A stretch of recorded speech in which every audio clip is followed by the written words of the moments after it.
Alright, so today what I'm going to do is I'm going to go over how to make a gluten-free, keto-friendly Alfredo sauce. So in a pan, I've got about a tablespoon of butter. I'm trying my new handy-dandy holder for my camera.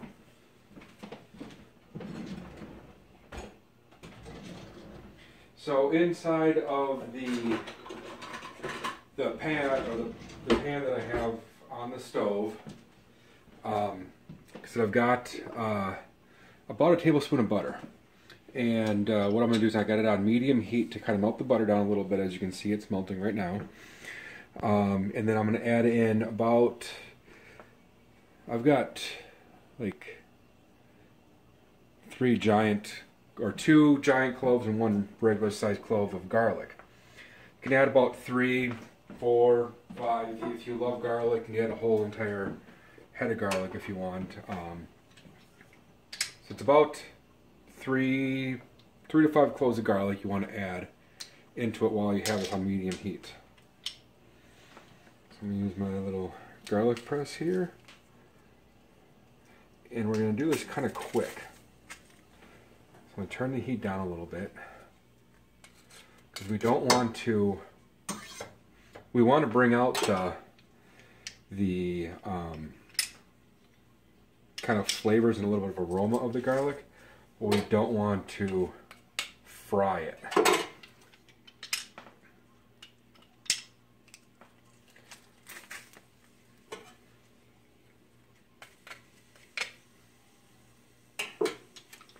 Just 2.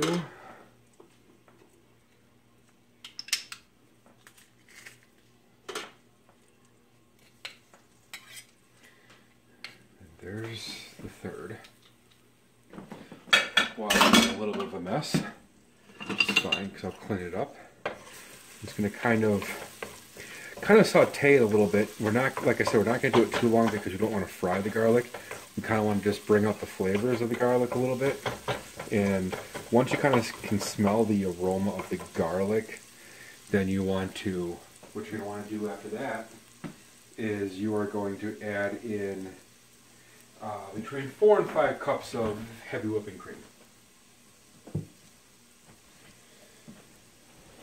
So I'm a little unorganized today. I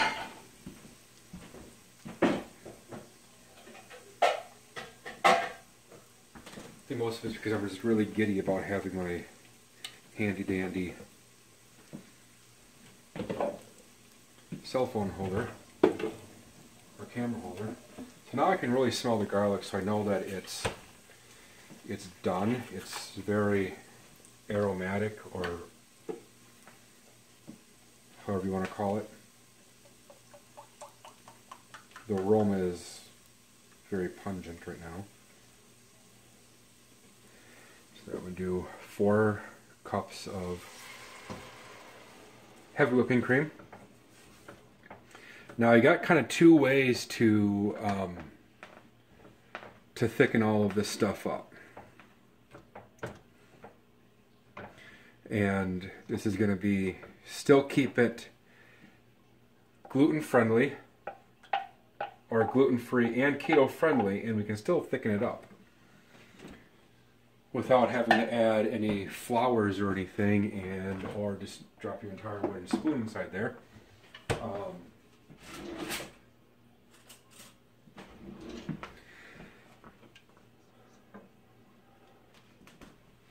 Take that out. I'm disorganized today really badly. So we got a couple ways to thicken this up. One way is to keep it on low and reduce it till it naturally reduces by itself. That takes forever. The other way we can do it is you can add a couple ingredients to it. One would be to add like 1 cup of heavy whipping, or not heavy whipping cream, but 1 cup of sour cream to it, and that will kind of naturally thicken it up because sour cream by itself is thicker so it'll kind of thicken up the cream there. Otherwise, you can add cream cheese. So I'm going to go through and add cream cheese to it. I'm going to add, start at about 3 ounces or so. You don't need to add a whole lot of the cream cheese because cream cheese is definitely a lot thicker than sour cream.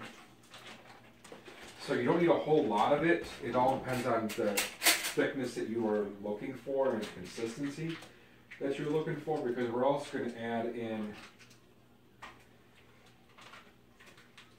we're also going to add another thickener to the mix. So there's about 3 ounces right there. We're going to add another ingredient to the mix, and this doesn't need to cook very long at all. Just want to, we don't want to boil the cream because otherwise we're going to ruin the cream. We want to almost sort of melt the cream cheese, because then that will, as it starts to soften and, don't fall into this time, as it starts to soften and melt, it is going to thicken up our Alfredo sauce. Now the other thing we're going to add in here that's really going to kind of thicken things up a lot, grated Parmesan cheese. That is going to really thicken up, because Parmesan cheese is going to absorb a lot of the moisture inside the cream, and it's really going to kind of give you that nice Italian cheesy flavor to it. So inside of here we're going to do about 3/4 to 1 cup of Parmesan cheese, and you'll know that after you add it in and you start stirring it for a while that it starts thickening up fairly fast, which is good.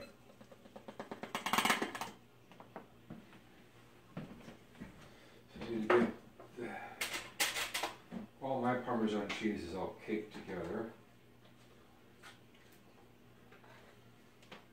Because once again, I'm just unorganized today. Work ran a little longer than I wanted it to, but it's fine. It happens. So there's 1 cup Parmesan cheese.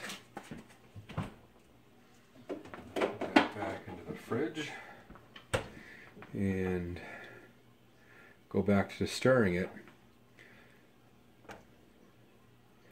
And you'll notice that as you leave this on the burner, and I've got it on about a medium, some of the cheese is going to be clumpy like it is right now. It's fairly clumpy.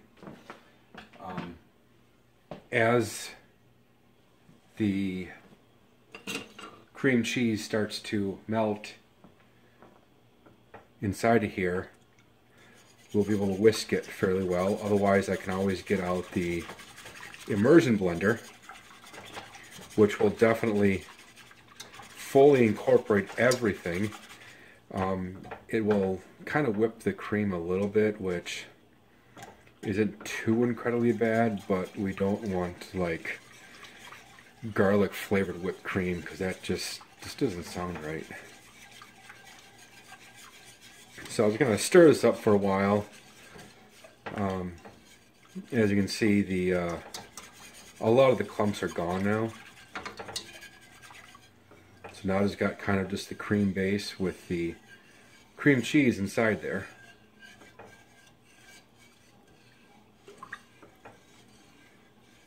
And as I leave this on the burner and just keep it at kind of a medium to medium low heat, don't want it too high, is this going to start to thicken up.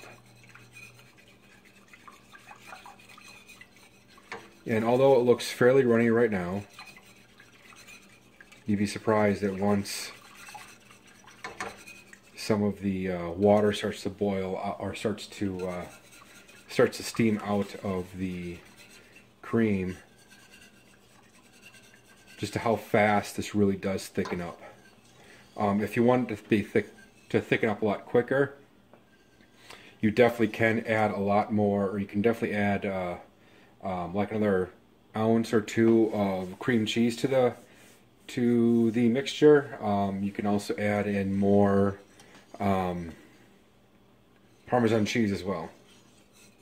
And just when you start adding more cheeses into here, you're also going to want to upping up the macros for it. So that would be your fat can definitely go up a lot, as well as your calories are going to go up too. So if you want to keep your calories to a certain level, just reduce it naturally over the heat. So I'm going to let this reduce for a while because I'm sure nobody wants to watch this reducing naturally. It's probably much more entertaining to watch grass grow or paint dry. So I'll show you what it looks like when it's done. Okay, so here it is done. See, it's fairly thick. You can thicken up some more too by putting on the stove for a little bit longer. Like a minute after I had pressed the stop button, then it like immediately thickened up. So it's kind of weird. So yeah, you can definitely add some more. I mean, there are still some chunks in here, which I just need to just mix it up a little bit more. But there you go. There's some keto-friendly, gluten-free Alfredo sauce.